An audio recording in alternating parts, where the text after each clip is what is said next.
Hello, this is Arcades, and this is the next episode in my Foundry QuickStart Guide series. And this one, we're going to be working on another step on the Ignum Fuel Rods needed for Pack 3. And in this case, we're going to take a look at the step of making these right here. The Enriched Ignum Pellets. I know it's loud, I'm sorry, but factory goes burr. And it involves a two-step process of turning Ignum into powder and taking rods in that powder and turning it into pellets. So that's what we're going to be working on, and yeah, so let's hope we can get this done pretty quick and easily, and yeah, see you on the other side. And welcome back to our little world here. And so I've kind of set up a little bit ahead of time so we can know what we're getting into. So our overall goal in the next 2 or 3 episodes is going to be making this, the Ignum Fuel Rods. Now I've got this set up here so you can see we have a little demonstration of what we need to build. This is probably going to be like one of the final components. We're going to be working on this one, the Enriched Ignum Pellets, and we're looking for a number of 300 a minute. Now, in order to make the Ignum Pellets, we need this one. This machine crusher, and as it stands right now, it takes 6 rods a minute and 30 powder a minute to make 30 of the pellets a minute. So, and we need 300, so 300 divided by 30, that's 10. We're going to need 10 of these machines. Now we take that, in fact, I mean 10 machines, multiply these by that means we'll need a 60 rods a minute and 300 powder a minute. 60 rods a minute, not a problem with what I have. I think I ended up calculating and I'm only using like 132 rods a minute right now in the setup, so we got more than enough room for this. And then we need the powder, which is 30 a minute. So to make the powder, we need this one, which is 30 power is 6 Ignum ore a minute. So since we need 10 of these, because we need 10 of these machines, which means we need 300 a minute. This requires 10 of these machines, so that means we need 10 times this. So we're looking at a total for this to run one machine. We need 60 Ignum ore a minute and 60 tachyon rods a minute. Both are easily covered. Even with that down there, set up down there, feeding what we have for steel production, we still have like 120 available. So we're going to be taking 60 from there, bringing it up here. We're going to build a slew of 10 of these, all right, in this area, and then we're going to take that over across, the pellets across, and they'll just be ready. So that is the goal for today, is we're going to take this and we're going to make the setup right here, and we'll send a bus line over there for assembly. So yeah, we'll be getting to that.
here we go. We have, as you can see, our first bit of Ignum coming up. Oh, I kind of forgot one last set here.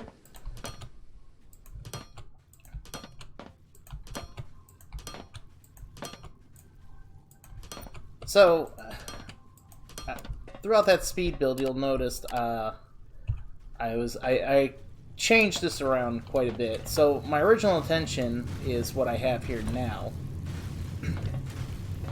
which it was supposed to be just these straight into here. But then I remembered this was the one that needed the input for the Tecum, not this one. So I adjusted this stuff back, and then I was planning to feed this through here to pick up this. Well, there's one small problem with that. These would tee up with that line, and you would get the powder. The powder would then contaminate that line, and I didn't want to take the chance of that. Even though these machines use both materials, I didn't want it to contaminate the line and back things up. So I instead brought the line to the front here, and then the output's going to go this way, as you can see, and it will go over there to where the to where we're going to be making fuel rods. Now, instead of trying to find another place because I have these rods right here. I did think of like trying to put another line on here and siphon from it, but after everything was said and done, the closest source of rods was actually this. So I added another output onto these, and now they're going to spit whatever rods they need to out onto here as well. Because you can totally do that. It'll split evenly between these two lines. But this line's only going to be taking like 60 a minute, so the rest will go down here and through the system as it needs to. So, alright. And then just so I can get a little bit backed up, I'm just going to add a container here.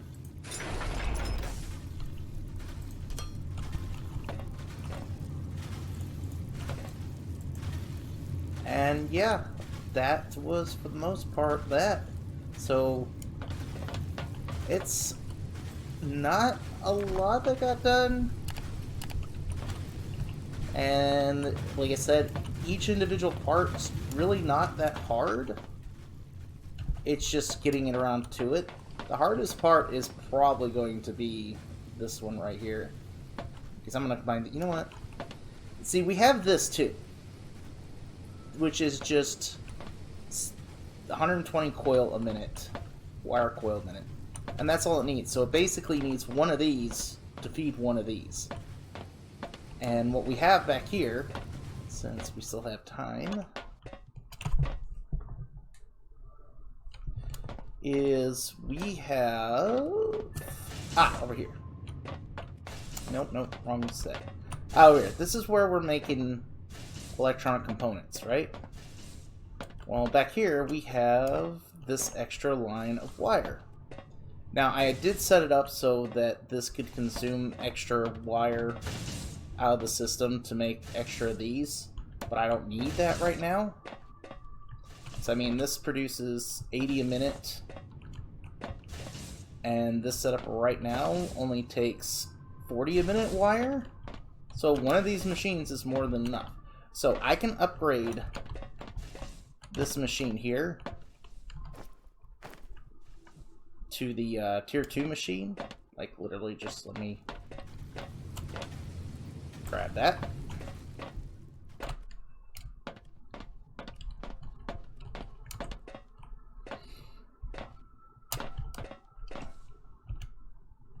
And where's that? 8. Boom. There. Now we have the wire done. Straight upgrade, and all I gotta do is then take a output from this. Basically take the wire output, branch out from it, and just send it on its way. Because I could put a splitter right here. It goes up and over. Because this right here, this is just something I had built so that I could automate some explosives. This is not a huge requirement. I can tear this down. Also, if you notice, I tore this down back and put it back like this because I want that room. I was originally going to build that over here, and I was going to feed it. It's just like, no, it's just too complicated. It's better just to build and send a bus line over this way than it is to fight everything. Now, I did plan out, because I still had this Techum line back here that I'm going to bring the rubble back, but we're going to have some changes in the future once we get Tier 3, and I'm going to be rebuilding that anyway, so all this is probably going to get tore down and reset back up. And I will put this over here. This will probably get moved over there. It's going to be a big mess, but something I will worry about at that time. And so, for right now, this is how it looks. And we got the wire set up with that machine. It's just got to be brought over. We've got the pellets made. We're just waiting for them to come in. There. And these are just chugging along, doing their thing. So, yeah. So, I'm Arcades. I stream on Twitch as Arcades Test. I do engineering games. Open, like, subscribe, all that fun junk. If you got any questions, put them in the comments. I'll do what I can to help. And, yeah. Next round, we're going to see if we can get the actual Ignum Fuel Rods done. So, so hopefully we can get that done and then get around to basically setting up. After we get that done, then we can set up the Tier 3 research, which will probably take up most of this room here. Maybe. It's not taking up that much room, but anyways, so, yeah. So, we'll get to that. And I'm Arcades. Hope you had a good time. Hope you enjoyed what you watched. I'm signing out. Have yourself a good day.